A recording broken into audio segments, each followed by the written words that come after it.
کہانی کا سب سے خوبصورت حصہ وہ ہے جہاں کاندید الدریدو پہنچ جاتا ہے.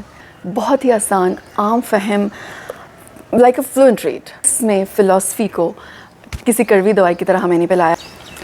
السلام علیکم ایوری ون، کیا حال ہے سب کا؟ امید کرتے ہیں سب بالکل ٹھیک ہوں گے، خیریت سے ہوں گے. میں ہوں نایاب، اور آج اس ویڈیو میں جس کتاب کے بارے میں بات کرنے جا رہی ہوں وہ میری اس سال کی سب سے منفرد کتاب ہے. منفرد تو ہے ہی ہے، دلچسپ بھی بہت ہے.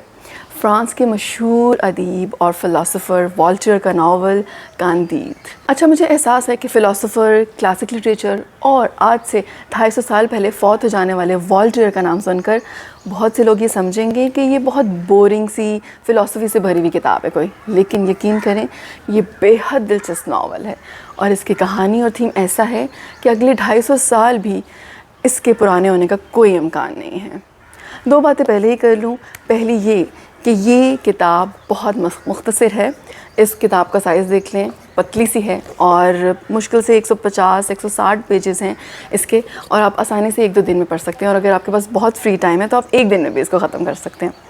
اور دوسری بات میں یہ کہنا چاہوں گی کہ والٹر فلاسفر ضرور تھا، لیکن یہ ناول بہت ہی آسان، عام فہم، like a fluent rate. Philosophy اس میں بھی موجود ہے، لیکن والٹر کا کمال یہ ہے کہ اس میں فلاسفی کو کسی کڑوی دوائی کی طرح ہمیں نہیں پلایا، بلکہ ایک دلچسپ، ایک لائٹ ہارٹیڈ کہانی کی مٹھاس میں لپیٹ کے ہمیں پیش کیا یہ ناول.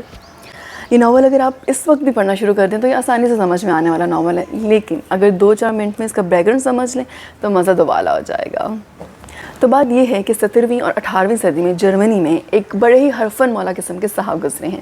گاڈفریڈ لائبنیز ان کا نام ہے. فلاسفر تھے، جیورسٹ تھے، میتھمیٹیشین تھے، پولیٹیکل سائنٹسٹ، بایولوجسٹ، شاعر، اکانومسٹ اور تاریخ دان بھی تھے.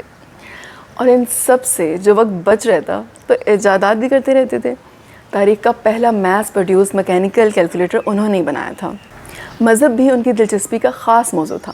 انہوں نے ایک کتاب لکھی تھی جس کا نام تھا تھیوڈیسی.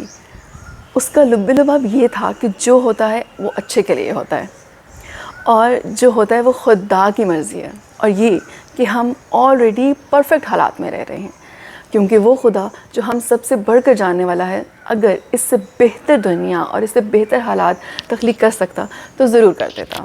والٹر نے شاید یہ بات دل پر لے لی اور اپنے اس ناول میں لائبنیز کی فلاسفی پر بہت ہی لطیف تنقید لکھ ڈالی. دلچسپ بات یہ ہے کہ والٹر نے براہ راست خود کوئی سوال نہیں اٹھایا، اس نے صرف کہانی بیان کی، اور ایسے بیان کی کہ یہ سوال پڑھنے والے کے ذہن میں خود بخود پیدا ہو کہ انسان اپنی بدعمالیوں اور اپنے کرتوتوں کے برے نتائج پر خدا کی مرضی کا لیبل لگا کر کیسے بری ضمع ہو سکتا ہے. ناول کی کہانی ایک سچے اور سادہ دل بلکہ بدھو سے نوجوان کاندید کے گرد گھومتی ہے. وہ اپنے استاد کی اس تھیوری پر یقین رکھتا ہے کہ دنیا بنیادی طور پر ایک بہت اچھی جگہ ہے، اور یہاں جو کچھ بھی ہوتا ہے وہی بہترین ہے. پھر یہ ہوتا ہے کہ اس پر برے وقت کا ایک طویل دور آ جاتا ہے، وہ دھتکارا جاتا ہے، در بدر ہوتا ہے، کئی مرتبہ موت کے منہ میں جا پہنچتا ہے. اس کے ہاتھوں جانے انجانے میں قتل ہوتے ہیں. وہ اپنی جان بچانے کے لیے چھپتا پھرتا ہے، اپنی محبت کھو بیٹھتا ہے، اور جب دوبارہ اسے حاصل کرتا ہے تو وہ مرنے کے قریب ہوتی ہے. پھر کاندید ہر موڑ پر ایسے لوگوں سے ملتا ہے جن کی اپنی زندگیوں میں مصیبتیں ہی مصیبتیں ہیں. لوگ زندہ جلائے جاتے ہیں، آدم خوروں کے ہاتھوں کھائے جاتے ہیں، جنگوں میں مارے جاتے ہیں، بیماریوں کا شکار ہوتے ہیں. یعنی ہر طرف بس افراتفری اور کیوس ہے. اور ایسے میں بھی ہر بدنما اور مشکل صورتحال میں کہیں نہ کہیں کوئی نہ کوئی کردار ڈھکے چھپے یا کھلے لفظوں میں یہی کہتا ہے کہ جو ہوتا ہے اچھے کے لیے ہوتا ہے، اور یہ کہ جو ہو رہا ہے اس سے اچھا ممکن کوئی اور کچھ اور ہو ہی نہیں سکتا. مثلاً جب ایک نیک انسان سمندر میں گر جاتا ہے اور کاندید اسے بچانے کے لیے سمندر میں کودنا چاہتا ہے تو اس کا فلاسفر استاد اسے یہ کہہ کر روک لیتا ہے کہ لزبن کا سمندری راستہ خاص طور پہ بنا ہی اس لیے تھا کہ وہ اس میں غرق ہو. مطلب بات ختم. اچھا، یہ جو ساری بری بری باتیں میں نے آپ سے کہی ہیں، اس کا مطلب یہ بالکل بھی نہیں ہے کہ یہ ایک ڈپریسنگ ناول ہے. یہ عمدہ طنز کا نمونہ ہے. کسی بری سے بری صورتحال کو والٹر نے بہت نارمل انداز میں بتایا ہے کہ وہ آپ کو اداس یا دکھی نہیں کرتی ہے، بلکہ آپ کو کہیں نہ کہیں مسکرانا ضرور پڑ جاتا ہے. ناول مختصر سا ہے اور کہانی کی پیس بہت تیز ہے. واقعات تیزی سے رونما ہو رہے ہیں، کرداروں کا میلہ لگا ہوا ہے، ان کی آمد اور رخصت کا تانتا بندہ ہے. یعنی یہ پڑھتے ہوئے آپ بالکل بھی بور نہیں ہوں گے. اچھا، اس ناول میں انسانی سوچ اور غلط فہمیوں کے بھی کچھ پہلوؤں کا احاطہ کیا گیا ہے، کیونکہ یہ ایک فلاسفیکل ناول ہے تو اس میں ڈیفینیٹلی یہ ہوگا. مثلاً ایک امیر سینیٹر کے کردار کے ذریعے یہ بتایا گیا ہے کہ اگر آپ کو سب کچھ مل جائے تو آپ کے لیے دنیا کی ہر چیز کشش کھو دے گی. اس سینیٹر کے پاس بہت مہنگی اور عمدہ آرٹ پیسز ہیں لیکن جو اسے بالکل اچھے نہیں لگتے. وہ اپنے مہمانوں کے لیے شاندار محفل موسیقی سجاتا ہے اور خود اسے شور و گل کہتا ہے. اس کے پاس دنیا کا بہترین کلاسیکل ادب موجود ہے لیکن ہر کتاب اور مصنف پر اسے کوئی نہ کوئی اعتراض ہے. اپنے بہترین باغ کے بارے میں اس کا کہنا ہے کہ اتنا برا باغ اس نے کبھی زندگی میں نہیں دیکھا.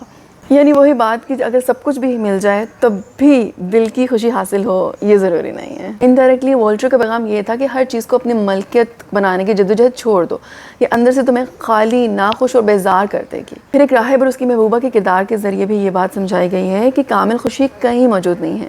ان دونوں کو پہلی مرتبہ دیکھ کر کاندید کو لگتا ہے کہ یہ دنیا کے سب سے خوش اور مطمئن لوگ ہیں، لیکن اس کا دانشور ساتھی یہ شرط لگاتا ہے کہ حقیقت کچھ اور ہے. وہ سچ جاننے کے لیے ان کو دعوت میں بلا کر ان کا حال سنتے ہیں تو پتہ چلتا ہے کہ دونوں ہی اپنے حالات سے پوری طرح بیزار ہیں اور اذیت میں ہیں. کہانی کا سب سے خوبصورت حصہ وہ ہے جہاں کاندید الدریدو پہنچ جاتا ہے، ایک ایسی مملکت جہاں صرف خوشی، اطمینان اور سکون ہے. اس خوشی کی وجہ یہ ہے کہ وہ لوگ خواہشوں سے آزاد ہو چکے ہیں. وہ خدا سے کبھی دعا نہیں کرتے. وہ حرص سے اتنے پاک ہیں کہ انہیں لگتا ہے کہ خدا انہیں سب کچھ دے چکا ہے. انہیں سمجھ نہیں آتی کہ اب وہ کون سی چیز ہو سکتی ہے کہ جس کے لیے وہ دعا کریں. اسی لیے خدا کی عبادت کرنے کا انہیں صرف ایک ہی طریقہ آتا ہے، خدا کا ہر وقت شکر ادا کرتے رہنا. وہ آخری درجے تک مطمئن ہیں، عز سے بھرے ہیں اور ان کے دل لوگوں کے لیے محبت سے لبریز ہیں. اچھا آئی نو اب آپ میں سے بہت سے لوگ ایسے ہوں گے جو الدریدو جانا چاہ رہے ہوں گے. پہلے میرا بھی دل کیا تھا لیکن پھر مجھے احساس ہوا کہ ہم سب کا الدریدو ہمارے اندر ہی ہے. اگر ہم شکر گزار اور مطمئن ہیں، راضی و رضا ہیں تو ہم الدریدو میں ہی ہیں. ناول کی خاص بات یہ ہے کہ حالات جتنے بھی برے ہوں مرنا کوئی نہیں چاہتا اور کوئی بھی ہمت نہیں ہارتا. ہر کردار اچھے دنوں کی امید سے بندھا ہے. ایک طرف یہ انسان کی زندہ رہنے کی بنیادی ترین جبلت کا اظہار ہے اور دوسری طرف زندگی میں امید کی ضرورت کو بتاتا ہے. ایک مزے کی بات، مجھے کاندید پڑھتے ہوئے ایک اسٹرانگ فیلنگ آئی کہ فارسٹ گم، لال سنگھ چڈھا اور پی کے جیسے کردار کہیں نہ کہیں کاندید سے متاثر ہو کر لکھے گئے ہیں. اگر آپ نے یہ ناول پڑھا ہے یا پڑھیں گے اور اگر آپ نے وہ موویز دیکھی ہیں یا دیکھیں گے تو اس بارے میں اپنی رائے کا اظہار میرے ساتھ ضرور کیجیے گا. یہ کتاب، یہ ناول اس سال کی میری سب سے یونیک کتاب ہے. یہ آپ ضرور پڑھیے گا اور اگر کسی نے نہ پڑھا تو میں نے غصے میں آ کے گیو اوے کر دینا ہے. So that was the review about Candide. I hope آپ لوگوں کو اچھا لگا ہو.